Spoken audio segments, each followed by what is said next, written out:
ಪೊನ್ನಿಯಿನ್ ಸೆಲ್ವನ್ 5ನೇ ಪಾರ್ಟು 12ನೇ ಸಂಚಿಕೆ. ತುಂಬ ಹೊತ್ತು ಆದಮೇಲೆ ಪழுವೇಟರೆಯರಿಗೆ ಸ್ವಲ್ಪ ನೆನಪು ಬಂದಾಗ ಅವರು ಒಂದು ಭಯಂಕರವಾದ ರಣರಂಗದಲ್ಲಿ ಇರುವುದನ್ನು ನೋಡಿದರು. ವಾಳುಗಳು ಒಂದೇ ಮೋದಿ ಜಣ ಗಣ ಜಣ ಅಂತ ಹೇಳಿ ಓಂಕಾರ ಧ್ವನಿಯನ್ನು ಹಬ್ಬಿಸಿತ್ತು. ಒಂದು ಕಡೆ ಜಯ ಬೇರಿಗೆಗಳು ಮೊಳಗ್ತಾ ಇತ್ತು. ಅವುಗಳ ಜೊತೆ ಸಾವಿರಾರು ಗಟ್ಟಲೆ ಧ್ವನಿಗಳು ಮಹಾರಾಜಾಧಿರಾಜ ಪಾಂಡ್ಯ ರಾಜ ವಾಳ್ಗ, ಪಾಂಡ್ಯ ವಿರೋಧಿಗಳು ಬೀಳ್ಗ ಅಂತ ಹೇಳಿ ಘೋಷ ಹಾಕಿದ್ರು. ಇನ್ನೊಂದು ಕಡೆ ಸಾವಿರಾರು ಗಟ್ಟಲೆ ಧ್ವನಿಗಳು ಗಂಗಮ್ಮನ ಬಿದ್ದು ಬಿಟ್ಟಿದ್ದಾನೆ, ಓಡಿ ಓಡಿ ಅಂತ ಹೇಳಿ ಕೂಗ್ತಾ ಇತ್ತು. ಓಡಿರೋರನ್ನ ತಡಿಸಿ ನಿಲ್ಲಿಸೋ ಧ್ವನಿಗಳನ್ನು ಕೇಳ್ತಾ ಇತ್ತು. ಆವಾಗ ದಿಢೀರಂತ ಒಂದು ಕ್ಷಣ ರಣರಂಗದಲ್ಲಿ ನಿಶಬ್ದ ಆಯಿತು. ಪழுವೇಟರೆಯರು ಸುತ್ತಮುತ್ತ ನೋಡಿದ್ರು. ಎರಡು ಕಾಲುಗಳನ್ನು ಹೋಗಲಾಡಿಸ್ಕೊಂಡಿದ್ದ ವಿಜಯಾಲಯ ಚೋಳ ಇನ್ನೊಂದು ಕಡೆ ತುಂಬ ಉದ್ದವಾಗಿ ಆಜಾನುಭಾವವಾಗಿ ಇದ್ದಿದ್ದ ಮನುಷ್ಯ ತನ್ನ ಹೆಗಲ ಮೇಲೆ ಎತ್ಕೊಂಡು ಬಂದ. ಹೆಗಲ ಮೇಲೆ ಕೂತಿದ್ದ ಅವನು ಎರಡು ಕೈಗಳಲ್ಲೂ ಎರಡು ರಾಕ್ಷಸವಾದ ವಾಳುಗಳನ್ನು ಕೈಯಲ್ಲಿ ಹಿಡ್ಕೊಂಡಿದ್ದ. ಚೋಳ ಸೈನಿಕರುಗಳೇ ನಿಲ್ಲಿ, ಪಲ್ಲವರುಗಳೇ ಓಡಬೇಡಿ, 6ಲನ್ನು ಸಾವು 100ಲಲ್ಲೂ ಸಾವು, ನನ್ನ ಹಿಂಬಾಲಿಸ್ಕೊಂಡು ಬನ್ನಿ, ವೈರಿಗಳನ್ನ ಚಿನ್ನಾಪಿನ್ನವಾಗಿ ಮಾಡಿಬಿಡೋಣ ಅಂತ ಹೇಳಿ ಘೋಷಿಸಿದ. ಓಡಕ್ಕೆ ಶುರುವಾಗಿದ್ದ ಚೋಳ ಪಲ್ಲವ ಸೈನಿಕರು ವಿಜಯಾಲಯ ಚೋಳನನ್ನು ನೋಡಿಬಿಟ್ಟು ಅವನ ಮಾತುಗಳನ್ನ ಕೇಳಿಬಿಟ್ಟು ನಿಂತರು. ಅವ್ರಗಳ ಮುಖಗಳಲ್ಲಿ ಟೈರ್ಡ್ನೆಸ್ನು ಬೀದಿನೂ ಹೋಗಿ ತಿರ್ಗಾನು ವೀರಾನು ತೋಚಿಕೊಂಡಿತ್ತು. ಆಮೇಲೆ ಹಿಂದೆ ಹೋದವರು ಮುಂದೆ ಬರೋಕ್ಕೆ ಶುರುವಾದರು. ಇಂಥ ಅದಿಶ್ಯವಾದ ಚೇಂಜ್ಗೆ ಕಾರಣವಾಗಿದ್ದ ವಿಜಯಾಲಯ ಚೋಳನನ್ನು ತಿರ್ಗಾನು ಪழுವೇಟರೆಯರು ನೋಡಿದರು. ಅವನ್ನ ತನ್ನ ಹೆಗಲ ಮೇಲೆ ಎತ್ಕೊಂಡಿದ್ದ ವೀರಣ್ಣನ್ನು ನೋಡಿದರು.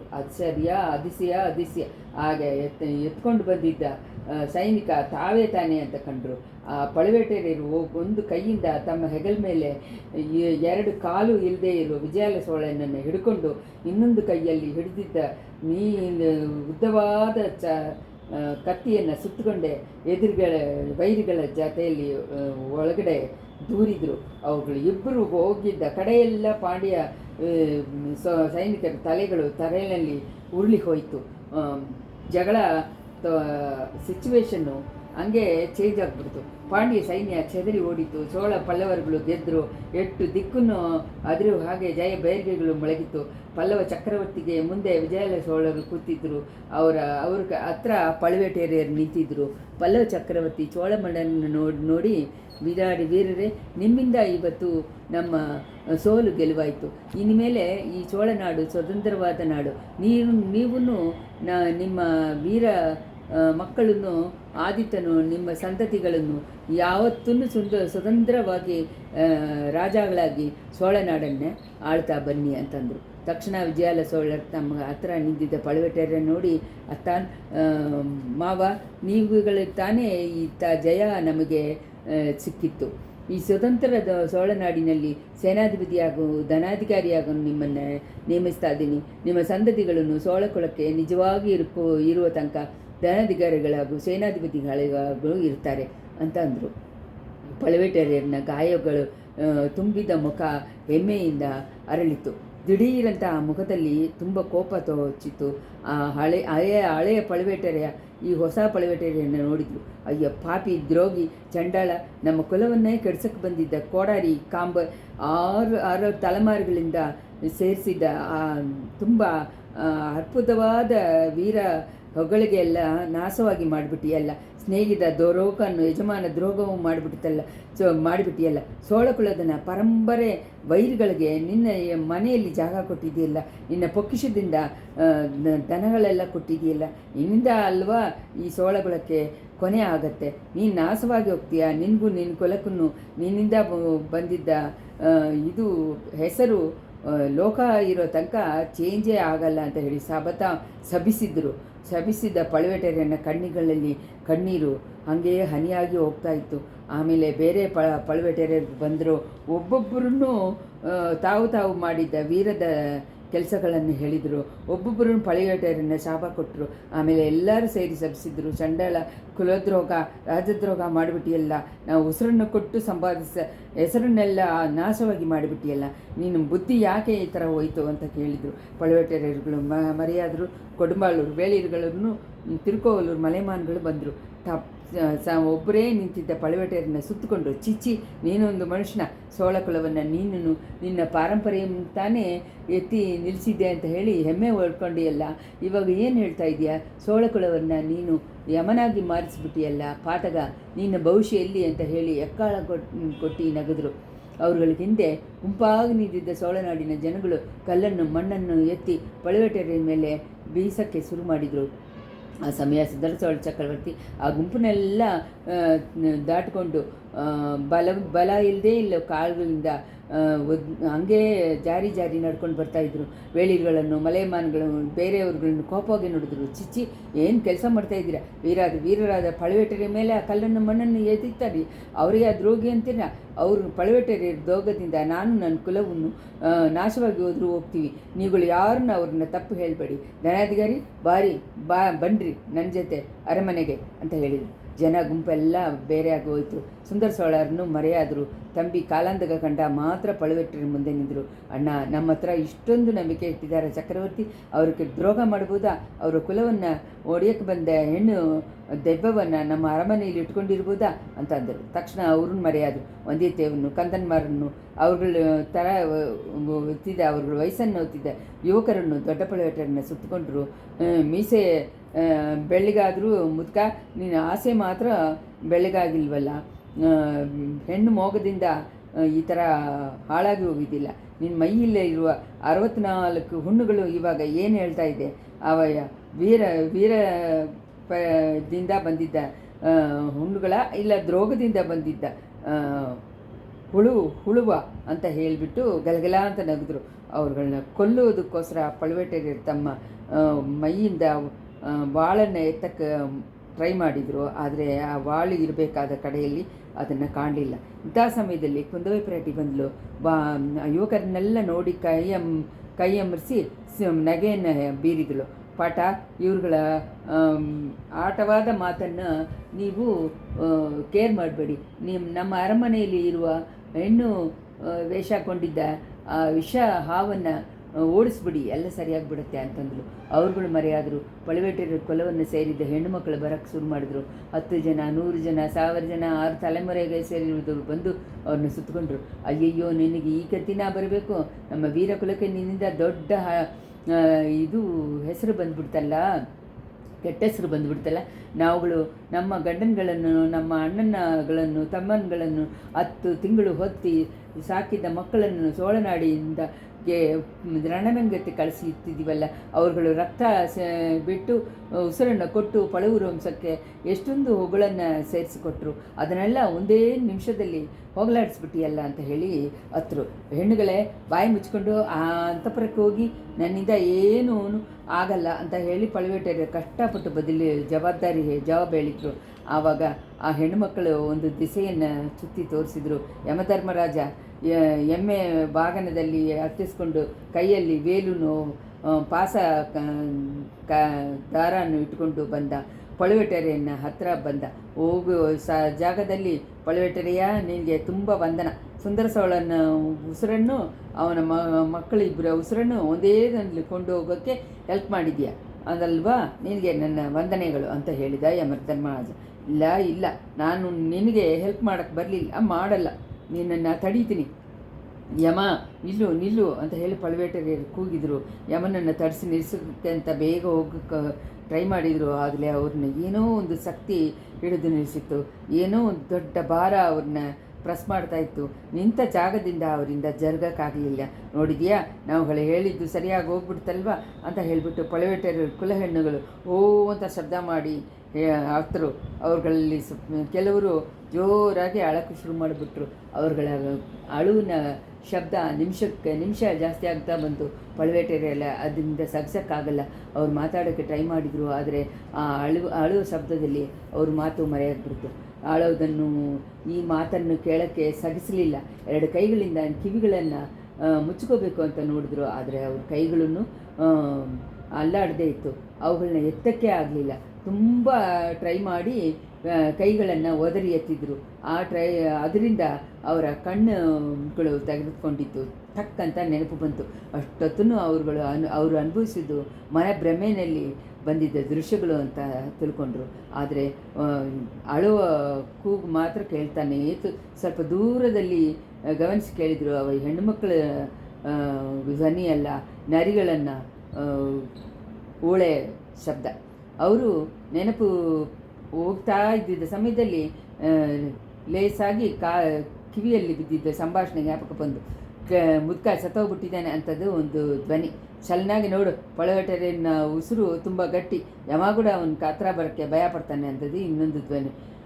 ಯಮ ಭಯಪಟ್ರೂ ನರಿ ಭಯಪಡಲ್ಲ. ಕೊಚ್ಚ ನಂಚ ಉಸಿರು ಮಿಚ್ಚ ಇದ್ರೂ ಆ ನರಿಗಳು ಸರಿ ಮಾಡಿಬಿಡುತ್ತೆ. ಬೆಳಕಾಗೋ ಅಷ್ಟರಲ್ಲಿ ಮುದುಕನ ಮೂಳೆಗಳೇ ಮಿಕ್ಕಿರುತ್ತೆ. ಒಳ್ಳೆ ಸಮಯದಲ್ಲಿ ನೀನು ಒಡೆದೋಗಿದ್ದ ಮಂಟಪವನ್ನು ತಳ್ಳಿದೀಯ. ಇಲ್ಲ ಅಂದರೆ ನಾನು ಆ ಗತಿಯನ್ನು ನಾನು ಒತ್ತಿರ್ತೀನಿ. ಮುದುಕ ನನ್ನನ್ನು ಕೊಂದೇ ಇರ್ತಾನೆ. ಎಲ್ಲಿ ಮಂಟಪವನ್ನು ಜರ್ಸೋಕ್ಕಾಗತ್ತಾ ನೋಡು ಅಂತ ಸ್ವಲ್ಪ ತಾಳಿ ಸ್ವಲ್ಪ ಕೂಡ ಅಲ್ಲಾಡಲಿಲ್ಲ. ಒಂದು ವೈರಿಯನ್ನು ಪಡೆಯನ್ನು ಕೊಂಡು ಇನ್ನೊಂದು ವೈರಿಗೆ ವೀರ ಕಲ್ಲು ನಾಟಿಬಿಟ್ಟಿದ್ದೀವಿ ಅಂತ ಹೇಳಿಬಿಟ್ಟು ಮಂತ್ರವಾದಿ ಗಲಗಲ ಅಂತ ನಗ್ದ. ಆವಾಗ ನಗ್ದದ್ದು ಸಾಕು, ಹಡಗು ಕಿತ್ಕೊಂಡು ನದಿಯಿಂದ ಹೋಗ್ಬಿಡುತ್ತೆ, ಆಮೇಲೆ ಕೊಳ್ಳಿಡವನ್ನು ದಾಟಕ್ಕಾಗಲ್ಲ ಅಂತ ಹೇಳ್ದ. ಇಂಥ ಮಾತುಗಳನ್ನು ಜ್ಞಾಪಕ ಮಾಡಿಕೊಂಡು ಪಳವೇಟೆಯರು ತಮ್ಮ ಪರಿಸ್ಥಿತಿ ಏನು ಅನ್ನೋದನ್ನು ಅರ್ಥ ಮಾಡಿಕೊಂಡ್ರು. ಹೌದು, ಅವ್ರ ಮೇಲೆ ಪಳ್ಳಿಪಡೆ ಮಂಟಪದಲ್ಲಿ ಒಂದು ಅರ್ಧ ಭಾಗ ಬಿದ್ದಿರುತ್ತು. ಅದು ದೊಡ್ಡ ಭಾರ ಅವ್ರನ್ನ ಹಂಗೆ ಪ್ರೆಸ್ ಮಾಡ್ತಾಯಿತ್ತು. ಅವರಿಂದ ಉಸಿರಾಡೋಕ್ಕಾಗತ್ತೆ ಹೇಗೆ? ಒಳ್ಳೆ ಸಮಯವಾಗಿ ಆ ಮಂಟಪದ ಜೊತೆ ಬಿದ್ದಿದ್ದ ಮರ ಅವ್ರ ಹೆಗಲ ಮೇಲಲ್ಲಿ ಬಿತ್ತು. ಅದನ್ನ ಮೇಲೆ ಮಂಟಪ ಬಿದ್ದಿತ್ತು. ಆ ಮಂಟಪದ ಹತ್ರ ಇದ್ದಿದ್ದ ಮರ ತಾನೇ ಅವ್ರ ಉಸಿರನ್ನು ಕಾಪಾಡಿದೆ. ಮಂಟಪ ಸೀದಾ ಅವ್ರ ಮೇಲೆ ಬಿದ್ದಿದ್ರೆ ಎದೆನು ತಲೆನು ಪೀಸಾಗಿರುತ್ತೆ. ಆ ಮುದುಕ ತಮ್ಮ ಮೈಯಿನ ನೋವನ್ನು ನೋಡಿ ತಾವೇ ಆಶ್ಚರ್ಯಪಟ್ಟರು. ಅಷ್ಟು ದೊಡ್ಡ ಭಾರವನ್ನು ಇಷ್ಟೊತ್ತೂ ಹೊತ್ತು ಕೂಡ ತಮ್ಮ ಉಸಿರು ಹೋಗಲಿಲ್ವಲ್ಲ ಅಂತ ಹೇಳಿ ತಿಳ್ಕೊಂಡ್ರು. ಆದರೆ ಇಷ್ಟೊಂದು ಗಟ್ಟಿಯಾದ ಉಸಿರನ್ನು ಇನ್ನೂ ಕಾಪಾಡಿಕೊಳ್ಳೋಕ್ಕಾಗತ್ತಾ? ಹೌದು, ಹೇಗಾದರೂ ಕಾಪಾಡಿಕೊಂಡೇ ಆಗಬೇಕು. ಆಮೇಲೆ ಕಾಪಾಡಿಕೊಂಡು ಸೋಳಕೊಳಕ್ಕೆ ಬರ ಇದ್ದಿದ್ದ ಅಪಾಯವನ್ನು ತಡಿಬೇಕು. ಆ ಥರ ತಡೆಯದೇ ಇದ್ದರೆ ಅವ್ರಿಗೆ ಕುಲಕ್ಕೆ ಯಾವತ್ತೂ ಇಲ್ಲದೆ ಅಪಕೀರ್ತಿ ಬಂದುಬಿಡುತ್ತೆ. ಈ ಲೋಕದಲ್ಲಿ ಬರೋದು ನಿಶ್ಚಯ. ಲೋಕಕ್ಕೆ ಹೋದ್ರೂ ಅಲ್ಲಿನೂ ಅವರ ಮೂದಾதைಯರುಗಳು ಎಲ್ಲರೂ ಅವ್ರನ್ನ ಶಪಿಸ್ತಾರೆ. ಅದರಿಂದ ಎಷ್ಟಾದರೂ ಕಷ್ಟಪಟ್ಟು ಈ ಮರವನ್ನು ಮಂಟಪವನ್ನು ಜರುಗಿಸಿ ಹೇಳಬೇಕು. ಅಯ್ಯೋ, ಎಷ್ಟೊತ್ತು ಇಲ್ಲಿ ಈ ಥರ ಪ್ರಜ್ಞೆ ಇಲ್ಲದೆ ಇದ್ದಿದ್ದೀವೋ ಏನೋ ಗೊತ್ತಿಲ್ಲ. ಎಷ್ಟರಲ್ಲಿ ಒಂದು ವೇಳೆ ನಾವು ತಡೆಯೋಕ್ಕೆ ಇಷ್ಟಪಡುವ ವಿಪರೀತಗಳು ಆಗಿಬಿಟ್ಟಿರುತ್ತೋ. ಇಷ್ಟರಲ್ಲಿ ನರಿಗಳು ಕೂಗು ಹತ್ರ ಬರ್ತಾಯಿತ್ತು. ನರಿಗಳು ಉಸಿರಾಡೋ ಶಬ್ದ ಅವ್ರ ತಲೆಗೆ ಹತ್ರ ಕೇಳಿತ್ತು. ಆಹಾ, ಈ ನರಿಗಳಿಗೂ ಕೂಡ ಅಲ್ವಾ ಪಳವೇಟೆರೆಯನ್ನು ನೋಡಿ ಎಳಕಾರವಾಗಿ ಆಗಿಬಿಡ್ತು. ನೋಡಿಬಿಡೋಣ ಒಂದು ಕೈ. ಪಳವೇಟೆರೆಯರು ಒಂದು ಕೈಯಿನಿಂದ ಮಾತ್ರ ಅಲ್ಲ, 2 ಕೈಗಳಿಂದನೂ ನೋಡೋಕ್ಕೆ ಶುರು ಮಾಡಿದ್ರು. ತಮ್ಮ ಮೈಯಲ್ಲಿ ಮಿಕ್ಕಿದ್ದ ಬಲ ಪೂರ್ತಿಯನ್ನು ಪ್ರಯೋಗಿಸಿ ಅವ್ರ ಮೇಲೆ ಬಿದ್ದಿದ್ದ ಮರವನ್ನು ಎತ್ತಕ್ಕೆ ಟ್ರೈ ಮಾಡಿದರು. ಮರ ಸ್ವಲ್ಪನೇ ಮೇಲೆ ಹೋಗ್ತಾ ಅದರ ಮೇಲೆ ನಿಂತಿದ್ದ ಮಂಟಪ ಜರಿಯೋಕ್ಕೆ ಶುರು ಮಾಡಿದ್ದು. ಮಧ್ಯದಲ್ಲಿ ಅವ್ರು ಮಾಡಿದ್ದ ಹೂಂಗಾರಗಳು ಹತ್ತಿರ ಬಂದಿದ್ದ ನರಿಗಳನ್ನು ಆ ಕಡೆ ಹೋಗೋ ಹಾಗೆ ಮಾಡಿತ್ತು. ಒಂದು ಯುಗ ಅನಿಸಿತ್ತು. ಒಂದು ಕ್ಷಣ ಆದಮೇಲೆ ಅವ್ರನ್ನ ಪ್ರೆಸ್ ಮಾಡಿಕೊಂಡಿದ್ದ ಮರನು ಮಂಟಪನು ಸ್ವಲ್ಪನೇ ಆ ಕಡೆ ಜರುಗಿ ಅವ್ರನ್ನ ಬಿಡುಗಡೆ ಮಾಡಿತ್ತು. ಅದರಿಂದ ಅವ್ರಿಗೆ ಬಟ್ಟಿದ್ದ ಶ್ರಮಗಳಿಂದ ಸ್ವಲ್ಪ ಹೊತ್ತು ಹಾಗೆ ಬಿದ್ದಿದ್ರು. ದೊಡ್ಡ ನೆಟ್ಟುಸಿರು ಬಿಟ್ಟರು. ಆಕಾಶವನ್ನು ಮೇಲೆ ನೋಡಿದರು. ಮಂಟಪಕ್ಕೆ ಸಮೀಪವಾಗಿದ್ರನ್ನು ಈ ಥರ ಬಿರುಗಾಳಿಯಲ್ಲಿ ಮರಗಳು ಎಲ್ಲ ಬಿದ್ದಿದ್ದಿರೋ ಹಾಗೇನು ಆಕಾಶ ಬಂದು ಚೆನ್ನಾಗಿ ಗೊತ್ತಾಯಿತು. ಇವಾಗ ಕಪ್ಪಿದ ಮೇಘಗಳು ಆಕಾಶವನ್ನು ಮರೆಯದಿರಲಿಲ್ಲ. ವಜ್ರದ ಧೂಳು ಹಾಗೆ ಎಲ್ಲ ಸುತ್ತಿನ ನಕ್ಷತ್ರಗಳು ಗೊತ್ತಾಯಿತು. ಲೇಸಾದ ಮೇಘಗಳು ಅವುಗಳನ್ನು ಸ್ವಲ್ಪ ಮರೆಯಾಗಿ ಮಾಡಿ ಆಮೇಲೆ ತೆಗೆದುಬಿಟ್ಟು ಬೇಗ ಬೇಗ ಎಲ್ಲ ಹೋಗ್ತಾ ಇತ್ತು. ಟಕ್ ಅಂತ ಆಕಾಶದಲ್ಲಿ ನಾರ್ತ್ ಕಡೆ ಆ, ತೋಚಿದ ಒಂದು ವಿಚಿತ್ರವಾದ ನಕ್ಷತ್ರ ಅವರ ಗಮನವನ್ನು ಹಾರಿಸಿತು. ಅಡಡ, ಕೆಲವು ದಿನಗಳ ಮುಂಚೆ ಅಷ್ಟು ಉದ್ದವಾದ ಆ, ವಾಲನ್ನು ಇಟ್ಟಿದ್ದ ಧೂಮಕೇತುವನ ಇವಾಗ ಇಷ್ಟು ಚೆನ್ನಾಗಿಬಿಟ್ಟಿದೆ. ಆ ನಕ್ಷತ್ರದನ್ನು ಒಂದು ತುದಿಯಲ್ಲಿ ಸುಮಾರು 1 ಅಡಿ ಉದ್ದ ಬೆಳ್ಳಗಾಗಿದ್ದ ಹೊಗೆ ಥರ ತೆರಳಿತ್ತು. 10 ದಿನಕ್ಕೆ ಮುಂಚೆ ಕೂಡ ಆಕಾಶದಲ್ಲಿ ಒಂದು ಕೋಣ ಪೂರ್ತಿ ಉದ್ದವಾಗಿದ್ದಿದ್ರ ಬಾಲ ಇವಾಗ ಸಣ್ಣ ಆಗಿಬಿಟ್ಟಿದ. ಕಾರಣ ಏನು? ಆಕಾಶದಿಂದ ನೋಟವನ್ನು ಅಗಲಿಸಿ ಸುತ್ತಮುತ್ತ ನೋಡಿದ್ರು. ನರಿಗಳು ಇನ್ನೂ ಹೋಗಲಿಲ್ಲ ಅನ್ನೋದನ್ನು ಕಂಡಿದ್ರು. 10, 20, 50 ನರಿಗಳಿರುತ್ತೆ. ಅವುಗಳನ್ನು ಕಣ್ಣಿನ ಬೆಂಕಿನ ಜ್ವಾಲೆಗಳು ಹಾಗೆ ಕಾಡಿನಲ್ಲಿ ಕತ್ತಲೆಯಲ್ಲಿ ಜ್ವಲಿಸ್ತಾ ಇರ್ತಿತ್ತು. ಮುದುಕ ಯಾವಾಗ ಸಾಯ್ತಾನೆ ಅಂತ ಹೇಳಿ ಕಾಯ್ತಾ ಇದ್ದೀನಿ ಅನಿಸುತ್ತೆ. ಹೋಗಲಿ, ಅವುಗಳಿಗೆ ಅಷ್ಟಾದರೂ ಮರ್ಯಾದೆ ಆದರೂ ಪಳವೆಟರನ್ನತ್ತ ಈ ನರಿಗಳು ತೋರಿಸ್ತಾವೆಲ್ಲ. ದಿಢೀರಂತ ಆಕಾಶನೂ ಭೂಮಿನೂ ಆ ವನ ಪ್ರದೇಶ ಪೂರ್ತಿ ಜಗಜ್ಯೋತಿ ಆಯಿತು. ಪಳವೆಟೆರರ ಕಣ್ಣುಗಳು ಕೂಸಿತ್ತು. ಅದು ಮಿಂಚು ಅಲ್ಲ, ಬೇರೆ ಏನಾಗಿರೋಕ್ಕಾಗುತ್ತೆ?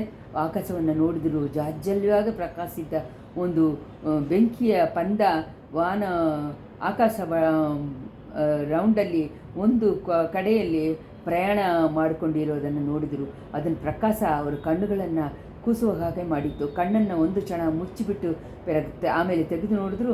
ಆ ಬೆಂಕಿಯ ಬಂತ ಕೆರೆಗೆ ಚಿಕ್ಕದಾಗ್ತಾ ಇತ್ತು. ಬರ್ತಾ ಬರ್ತಾ ಅದನ್ನು ಶೈನಿಂಗ್ ಕಮ್ಮಿ ಆಗ್ತಾ ಬಂತು. ದಿಢೀರಂತ ಅದು ಮರೆಯಾಗ್ಬಿಡ್ತು. ಹಳೆಯ ಥರ ಕತ್ಲೆ ಸುಳ್ಕೊಂಡ್ಬಿಡ್ತು. ಈ ಅತಿಶಯ ಏನಾಗಿರುತ್ತೆ ಅಂತ ಹೇಳಿ ಪಳವೆಟರು ಚಿಂತನೆ ಮಾಡ್ತಾ ಇದ್ದಾಗಲೇ ತಿರ್ಗಾ ಆಕಾಶವನ್ನು ನೋಡಿದ್ರು. ಸಣ್ಣವಾಗಿ ಧೂಮಕೇತು ಸ್ವಲ್ಪ ಮುಂಚೆ ಇದ್ದಿದ್ದ ಜಾಗವನ್ನು ನೋಡಿದ್ರು. ಅಲ್ಲಿ ಅದನ್ನು ಕಾಣಲಿಲ್ಲ. ಆಹಾ, ಧೂಮಕೇತುದ ಬಿದ್ದುಬಿಟ್ಟಿದೆ. ಇದನ್ನು ಐಡಿಯಾ ಏನು? ಇಷ್ಟೊಂದು ಇದು ಯಾಕೆ? ಅವು ಲೋಕದಲ್ಲಿ ಏನೇದು ವಿಪರೀತ ನಡೆಯೋಕ್ಕಾಗುವ ಸೂಚನೆಗಳೇ ಇದು. ಕುಟುಂಬದಲ್ಲಿ ಯಾರಿಗಾದರೂ ವಿಪತ್ತ ಬರೋದಕ್ಕೆ ಆದ ಗುರುತು. ಧೂಮಕೇತು ಮರೆಯುವಾಗ ರಾಜಕುಲದಲ್ಲಿ ಸೇರಿದೆ, ಯಾರಾದರೂ ಸತ್ತೋಗ್ತಾರೆ ಅನ್ನೋದು ತುಂಬ ಕಾಲದಿಂದ ಮಕ್ಕಳಿಡೆಯೇ ಜನಗಳ ಹತ್ರ ಬಂದಿರೋ ನಂಬಿಕೆ. ಆಗೆಲ್ಲ ಏನೂ ಇಲ್ಲ ಅಂತ ಹೇಳೋರು ಉಂಟು. ಅದನ್ನು ನಿಜಾನು ಸುಳ್ಳು ನಾಳೆ ಗೊತ್ತಾಗ್ಬಿಡುತ್ತೆ. ನಾಳೆನಾ? ಇಲ್ಲ, ಇವತ್ತೇ ಗೊತ್ತಾಗ್ಬಿಡುತ್ತೆ. ಅದು ಕೆಳಗಡೆ ಇರುವ ಆಕಾಶ ಬೆಳಗಾಗ್ಬಿಡ್ತು. ಬೆಳಗಾಗಕ್ಕೆ ಶುರುವಾಯಿತು. ಇವತ್ತು ರಾತ್ರಿ ಒಳಗೆ 3 ಜಾಗದಲ್ಲಿ 3 ವಿಪರೀತ ಭಯಂಕರವಾದ ಘಟನೆಗಳು ನಡೆಯೋಕ್ಕೆ ಶುರುವಾಗುತ್ತೆ. ಅವು ವಿವರ ಇವಾಗ ನಮಗೂ ಮಾತ್ರ ತಾನೇ ಗೊತ್ತು. ಅದನ್ನು ತಡೆಯೋ ಶಕ್ತಿಯೂ ನಮಗೆ ತಾನೇ ಉಂಟು. ತಡೆಯೋದ್ರಲ್ಲಿ ನಾವು ಜಯ ಕೊಡಿಸಿದರೆ ಧೂಮಗೆದ್ದು ಬಿದ್ದಿದ್ದ ಅಪಸಗನ ಕೂಡ ನಾವು ಜಯ ಕಳಿಸಿದಂಗೆ ಆಗತ್ತೆ. ಇಲ್ಲ ಅಂದರೆ ಅದ್ರ ಬಗ್ಗೆ ಯೋಚನೆ ಮಾಡೇ ಪಳವೆಟೆರರಿಂದ ಆಗಲಿಲ್ಲ. ತಡಿಸಿಯೇ ಆಗಬೇಕು. ಸೋಳಕಳನ್ನು ಸೇರಿದ 3 ಜನವನ್ನು ಕಾಪಾಡಿಯೇ ಆಗಬೇಕು. ತಮ್ಮದು ಮೊದಲ ಕರ್ತವ್ಯ, ತುಂಬ ಇಂಪಾರ್ಟೆಂಟ್ ಕರ್ತವ್ಯ. ಆದಿತ್ಯ ಕರಿಕಾಲನ್ನು ಕಾಪಾಡೋದೆ. ಅವನು ವಿಪತ್ತು ಬಂದರೆ ಅದನ್ನು ಅಪವಾದ ತನ್ನ ತಲೆಯಲ್ಲಿ ಸೀದಾ ಬೀಳುತ್ತೆ. ಅದರಿಂದ ಕೊಳ್ಳಿಡೆಯನ್ನು ದಾಟಿ ಕಡಂಬೂರಿಗೆ ತಕ್ಷಣ ಹೋಗಿ ಸೇರಬೇಕು. ಅದಕ್ಕೂ ಮುಂಚೆ ಕೊಡಂದೆಗೆ ಹೋಗಿ ತಂಜೆಗೂ ನಾಗೇಕನ್ನು ಎಚ್ಚರಿಕೆ ಕಳಿಸಿಬಿಟ್ಟು ಹೋಗೋದು ಒಳ್ಳೆಯದು. ಆಮೇಲೆ ವಿಧಿವಸ ಹಾಗೆ ನಡೆದುಟ್ಟು ಹೋಗಲಿ ಅಂತ ತಾವು ಮಾಡಬೇಕಾಗಿದ್ದು ಅಷ್ಟೇ ತಾನೇ. ಪಳವೆಟೆರರು ಹೇಳೋಕ್ಕೆ ಶುರು ಮಾಡಿದರು. ಮೈಯೆಲ್ಲ ರಣವಾಗಿ ನೋವ್ತಾ ಇತ್ತು. ಮರ ಬಿದ್ದಿದ್ದ ಜಾಗ ಎದೆಯಲ್ಲಿ ತಾಳದೇ ವೇದನೆಯನ್ನು ಉಂಟು ಮಾಡಿತ್ತು. ಒಂದು ಕಾಲು ಮುರಿದೇ ಹೋಗಿಬಿಟ್ಟಿದ್ದ ಹಾಗೆ ಅನಿಸಿತ್ತು. ದೇಹ ಪೂರ್ತಿ ಬೇರೆ ಬೇರೆ ಗಾಯಗಳು ಪಟ್ಟಿತ್ತು. ಅವನ್ನೆಲ್ಲ ಮುದುಕರು ಕೇರ್ ಮಾಡಿಲ್ಲ. ಹಲ್ಲನ್ನು ಕರ್ಚ್ಕೊಂಡು ಒಂದು ದೊಡ್ಡ ಟ್ರೈ ಮಾಡಿ ಎದ್ದು ನಿಂತರು. ಸುತ್ತಮುತ್ತ ನೋಡಿದ್ರು. ಒಳ್ಳೆಯ ಸಮಯವಾಗಿ ಅವರ ಮರಣಕ್ಕಾಗಿ ಕಾದಿದ್ದ ನರಿಗಳು ಅಷ್ಟರಲ್ಲಿ ಓಡಿ ಹೋಗ್ಬಿಡ್ತು. ಧೂಮಕೇತು ಬಿದ್ದಿದ್ದಾಗ ಉಂಟಾದ ಶೈನಿಂಗನ್ನು ನೋಡಿಬಿಟ್ಟು ಅವು ಮೆರಳಿ ಹೋಗ್ಬಿಟ್ಟಿತ್ತೆ ಅನಿಸುತ್ತೆ. ಕೊಡಂದೆ ನಗರ ಅಲ್ಲಿಂದ ಯಾವ ದಿಸೆಯಲ್ಲಿ ಇರ್ಬೋದು ಅಂತ ಒಂದೇ ನಿಶ್ಚಯ ಮಾಡಿಕೊಂಡು ಹೊರಟರು. ದಿಟವಾದ ಕಾಲುಗಳನ್ನು ಊನಿ ಇಟ್ಟು ನಡೆಯೋಕ್ಕೆ ಶುರು ಮಾಡಿದ್ರು. ದಾರಿಯೆಲ್ಲ ಬಿರುಗಾಳಿ ಹೊಡೆದು ಮರಗಳು ಬಿದ್ದಿತ್ತು. ದೊಡ್ಡ ಮಳೆಯಿಂದ ಕೊಳ್ಳಿಡದ ಒಡೆದೋಗಿದ್ದನ್ನು ಪ್ರವಾಹ ಕಾಡಾಗಿತ್ತು. ಈ ಕಷ್ಟಗಳೆಲ್ಲ ದಾಟಿ ಸ್ವಲ್ಪನೂ ಕೇರ್ ಮಾಡದೆ ಪಳವೆಟೆರರು ನಡೆದ್ರು. ಮನಸ್ಸಿನೆಲ್ಲ ಗೊಂದಲ, ಮೈಯಲ್ಲಿರೋ ಶ್ರಮಗಳನ್ನೆಲ್ಲ ಮರೆತು ಬಿಡೋ ಹಾಗೆ ಮಾಡಿತ್ತು. ಆದ್ರೂ ಹೊತ್ತು ಹೋಗ್ತಾನೇ ಇತ್ತು. ಬೆಳಕಾಗಿ 2 ಜಾಮ ಹೊತ್ತು ಆದ ಸಮಯದಲ್ಲಿ ಕೊಡಂದೆ ನಗರನ ಅವರು ಸೇರಿದರು. ಮಹಾನಗರ ಮಧ್ಯಪ್ರದೇಶಕ್ಕೆ ಹೋಗೋಕ್ಕೆ ಅವ್ರು ಇಷ್ಟಪಟ್ಟಿಲ್ಲ. ಅವ್ರನ್ನ ಈ ಕೋಲದಲ್ಲಿ ನೋಡಿದ್ರೆ ಜನಗಳು ಬಂದು ಸುತ್ಕೋತಾರೆ, ಏನು ಎತ್ತ ಅಂತ ಕೇಳ್ತಾರೆ. ಅವ್ರುಗಳು ಮಾಡೋಕ್ಕೆ ಇಷ್ಟಪಟ್ಟಿದ್ದ ಕಾರ್ಯವನ್ನು ಬೇಗನೂ ತುಂಬ ಕೇರ್ ಆಗಿನೂ ಮಾಡಬೇಕಾಗುತ್ತೆ, ಆಗದೆ ಹೋಗ್ಬಿಡುತ್ತೆ. ಆದ್ದರಿಂದ ನಗರನಲ್ಲಿ ತುದಿಯಲ್ಲೇ ಜನ ಜಾಸ್ತಿ ಇಲ್ಲದೆ ಇರೋ ಕಡೆ ಯಾರನ್ನಾದರೂ ಹಿಡಿದು ತಂಜೆಗೂ ನಾಗೈಗೂ ಒಂದು ಪತ್ರ ಕಳಿಸ್ಬೇಕು. ಆಮೇಲೆ ಒಂದು ವಾಹನ ಸಂಪಾದಿಸಿಕೊಂಡು ಕಡಂಬೂರಿಗೆ ಹೊರಡಬೇಕು. ದುರ್ಗಮ್ಮ ದೇವಸ್ಥಾನ ಹತ್ರ ಇರುವ ಜೋಶಿಯರ ಜ್ಞಾಪಕ ಅವ್ರಿಗೆ ಬಂತು. ಹೌದು, ಅದು ಒಂದು ತನಿ ಸಪ್ರೇಟ್ ಪ್ರದೇಶ, ಅಕ್ಕಪಕ್ಕದಲ್ಲಿ ಬೇರೆ ಮನೆಗಳಿಲ್ಲ. ಜೋಯಿಸರು ಒಳ್ಳೆ ಮನುಷ್ಯರು, ತುಂಬ ಒಳ್ಳೆಯ ಮನುಷ್ಯರು, ರಾಜ ಕುಟುಂಬಕ್ಕೂ ಮುಖ್ಯಮಂತ್ರಿಗೆ ಬೇಕಾದವರು. ಅದರಿಂದ ಏನು, ಯಾರಾಗಿದ್ದರೂ ಈ ಕೆಲಸವನ್ನು ಮಾಡ್ತಾರೆ. ರಾಜ ಕುಟುಂಬಕ್ಕೆ ಬೇಕಾದವರಾಗಿರುವುದರಿಂದ ಇನ್ನೂ ಇಂಟ್ರೆಸ್ಟಿಂದ ಮಾಡ್ತಾರೆ. ಆಹಾ, ಜೋಯಿಸರಿಗೆ ನಿಜವಾಗ್ಲೂ ಜೋಯಿಸ ಗೊತ್ತಾ, ಜೋಯಿಸರ್ ಶಾಸ್ತ್ರದಲ್ಲಿ ಒಂದು ನಿಜ ಇದೆಯಾ ಅನ್ನೋದನ್ನು ಈ ಸಮಯ ಪರಿಶೋಧನೆ ಮಾಡಿ ತಿಳ್ಕೊಂಬಿಡ್ಬೋದು. ಅಮ್ಮನ ದೇವಸ್ಥಾನವನ್ನು ಜ್ಯೋತಿಷರ ಮನೆಯನ್ನು ಪಳವೆಟೆರೆಯರ ಹತ್ರ ಹೋದರು. ದೇವಸ್ಥಾನ ಮುಂಚೆ ಇದ್ದಿದ್ದ ದೊಡ್ಡ ಮರ ಬಿರುಗಾಳಿಯಲ್ಲಿ ಮುರಿದು ಬಿದ್ದುಬಿಟ್ಟಿತ್ತು. ಮೊದಲು ಅವರು ಗೌನವನ್ನು ತಗೊಂಡಿತ್ತು. ಅದಾದಮೇಲೆ ದೇವಸ್ಥಾನ ಪಕ್ಕದಲ್ಲಿ ನಿಂತ ಎರಡು ಕುದುರೆ ಹಾಕಿದ ರಥದ ಮೇಲೆ ಅವರ ದೃಷ್ಟಿ ಬಿದ್ದಿತ್ತು. ಅದು ವಿಚಿತ್ರವಾದ ರೂಪ ಇರುವ ರಥ. ಆ ರಥವನ್ನು ಮೇಲೆ ಒಂದು ಓಡದ ಹಾಗೆ ಇತ್ತು. ಪ್ರವಾಹ ಬರೋ ಕಾಲದಲ್ಲಿ ಅವಸರವಾಗಿ ಪ್ರಯಾಣ ಮಾಡೋಕ್ಕೋದ್ರೆ ಈ ಥರ ರಥಗಳನ್ನು ಉಪಯೋಗ ಮಾಡ್ತಾರೆ. ದೊಡ್ಡ ನದಿಗಳನ್ನು ದಾಟುವಾಗ ದಿಢೀರಂತ ನದಿನಲ್ಲಿ ಪ್ರವಾಹ ಜಾಸ್ತಿ ಆಗಿಬಿಟ್ರೆ ಆ ಓಡವನ್ನು ರಥದಿಂದ ಸಪ್ರೇಟಾಗಿ ಎತ್ತಿ ಬಿಡ್ಬೋದು. ಕುದುರೆಗಳನ್ನು ಕಳಿಸ್ಬಿಟ್ರೆ ಅವು ಬಂದು ಸ್ವಿಮ್ ಮಾಡಿ ಆ ಕಡೆ ಹೋಗಿ ಕರೆ ಎತ್ತಿಬಿಡುತ್ತೆ. ರಥದಲ್ಲಿ ಬಂದವರು ಓಡದವನ್ನು ತಳ್ಳಿಕೊಂಡು ಹೋಗಿ ಕರೆ ಆಗ್ತಿರ್ತಾರೆ. ಇಂಥ ರಥಗಳು ಸೊಳೆನಾಡಿನಲ್ಲಿ ಅಪೂರ್ವವಾಗಿ ತಾನೇ ಉಂಟು. ಇದು ಯಾರ ರಥವಾಗಿರುತ್ತೆ? ಅರಮನೆ ರಥವಾಗಿರಬೇಕು, ಅಲ್ಲ ಮುಖ್ಯಮಂತ್ರಿ ರಥವಾಗಿರಬೇಕು. ಇದರಲ್ಲಿ ಬಂದವರು ಇವಾಗ ಜೋಯಿಸರ ಮನೆಯಲ್ಲಿ ಜೋಯಿಸ ಕೇಳ್ಕೊಂಡಿರ್ತಾರೆ ಅನಿಸುತ್ತೆ. ಅವ್ರುಗಳು ಯಾರಾಗಿರುತ್ತೆ? ರಥ ಸಾರಿದೇನು ಕೇಳ್ಬೋದಾ? ಬೇಡ. ಅವನು ತಮ್ಮನ್ನು ನೋಡಿ ಮೆರಳಿ ಹೋಗ್ತಾನೆ. ಜೋಶಿಯರ ಮನೆಯಲ್ಲಿ ಸೀದಾ ಪ್ರವೇಶ ಮಾಡಿಬಿಡೋದು ಅದೇ ಒಳ್ಳೆಯದು. ಅಲ್ಲಿ ಬಂದಿರೋರು ಯಾರಾಗಿದ್ದರು ಈ ರಥವನ್ನು ಕೇಳಿ ಇಸ್ಕೊಂಡ್ರೆ ಕಡಂಬೂರು ಮಾಳಿಗೆಗೆ ತಿರುಗಿ ಹೋಗೋಕ್ಕೆ ಹೆಲ್ಪ್ ಆಗುತ್ತಲ್ವ. ಜೋಯಿಸರು ಮನೆ ಬಾಗಿಲಲ್ಲಿ ಪಳವೆಟೆರೆ ಬಂದ ಹಾಗೆ ಒಳಗಡೆ ಹೆಣ್ಮಕ್ಳನ್ನು ಧ್ವನಿ ಕೇಳಿತು. ಮುದುಕರಿಗೆ ಎತ್ತಿ ಹಾಕಿಬಿಡ್ತು. ಯಾರ ಧ್ವನಿ? ಯಾಕೆ? ಎಳೆಯ ಪ್ರಾಟಿ ಕುಂದವ ಧ್ವನಿ ಥರ ಅಲ್ವಾ ಇದೆ. ಅವಳು ಯಾತಕ್ಕೋಸ್ಕರ ಇಲ್ಲಿ ಬಂದರು? ಈ ಸಮಯ ನೋಡಿಯಾ ಬರಬೇಕು? ಮೊದಲು ಈ ಥರ ಅಂದ್ಕೊಂಡವರು ಆಮೇಲೆ ಮನಸ್ಸನ್ನು ಬದಲಾಯಿಸ್ಕೊಂಡ್ರು. ಹಾಗಾದರೆ ಎಳೆ ಪ್ರಾಟಿಯಾಗಿದ್ದರೆ ತುಂಬ ಒಳ್ಳೆಯದಾಯಿತು. ಹಣ್ಣು ಜಾರಿ ಹಾಲಿಗೆ ಬಿದ್ದಂಗೆ ಆಯಿತು. ಕುಂದವೆ ದೇವಿನ ಕಿವಿಯಲ್ಲಿ ಈ ವಿಷಯವನ್ನು ಹಾಕಿಬಿಟ್ರೆ ತಮ್ಮ ಭಾರವೇ ಹೋದಾಗೆ ಅನಿಸ್ಬಿಡುತ್ತೆ. ಅವಳ ತಂದೆಗೂ ತಮ್ಮಕ್ಕೂ ಬರೋ ಆಪತ್ತನ್ನ ಬಗ್ಗೆ ಶಾರ್ಪಾಗಿ ಹೇಳಿಬಿಟ್ರೆ ಆಮೇಲೆ ಆ ಸಾಮರ್ಥ್ಯಶಾಲಿಯಾದ ಹೆಣ್ಣು ಮುಂಜಾಗ್ರತೆ ತಗೊಳ್ತಾಳೆ. ಆಮೇಲೆ ತಾವು ನೆಮ್ಮದಿಯಾಗಿ ತಿರುಗಿ ಕಡಂಬೂರಿಗೆ ಹೋಗ್ಬೋದಲ್ವಾ? ಅಲ್ಲೇ ಅಲ್ವಾ ತಮ್ಮ ಮುಖ್ಯವಾದ ಕರ್ತವ್ಯ ಇದೆ. ಪಳವೆಟೆರೆ ಜೋಯಿಸರ ಮನೆ ಬಾಗಿಲಲ್ಲಿ ಪ್ರವೇಶ ಮಾಡಿದಾಗ ಮುಂಚೆ ಒಂದು ಸತಿ ನಾವು ನೋಡಿದ್ದ ಅದೇ ಕಾವಲ್ಗಾರ ಜೋಯಿಸರ ಸೀಡ ಅವ್ರನ್ನ ತರಿಸಿ ನಿಲ್ಲಿಸಿದ. ಪಳವೆಟೆರೆರ ಅವಾಗ ಇದ್ದಿದ್ದ ಆ ಕೋಲದಲ್ಲಿ ಅವರನ್ನು ಅವನಿಗೆ ಗುರ್ತು ಸಿಕ್ಕೋಕ್ಕಾಗಲಿಲ್ಲ. ಆದ್ದರಿಂದ ನಿಲ್ಲು ಅಂತ ಹೇಳಿ ಜೋರಾಗಿ ಹೇಳಿದ್ದಾನೆ. ಪಳವೆಟೆರೆ ಒಂದು ಹೂಂಗಾರ ಮಾಡಿಬಿಟ್ಟು ಅವನ ಕತ್ತನ್ನು ಹಿಡಿದು ತಳ್ಳಿದ್ರು. ಚೀಡ 2-3 ಬಲ್ಟಿ ಹಾಕ್ಬಿಟ್ಟು ಹೋಗಿ ಬೀದಿಯಲ್ಲಿ ಬಿದ್ದು ಪಳವೆಟೆರೆರು ಮಲೆಯಾನೆ ಥರ ಭೂಮಿ ಅದರ ಥರ ನಡೆದು ಜೋಯಿಸರ ಮನೆ ಒಳಗೆ ದೂರಿದರು. ಇಷ್ಟರಲ್ಲಿ 12ನೇ ಸಂಚಿಕೆ ಮುಗಿಯಿತು.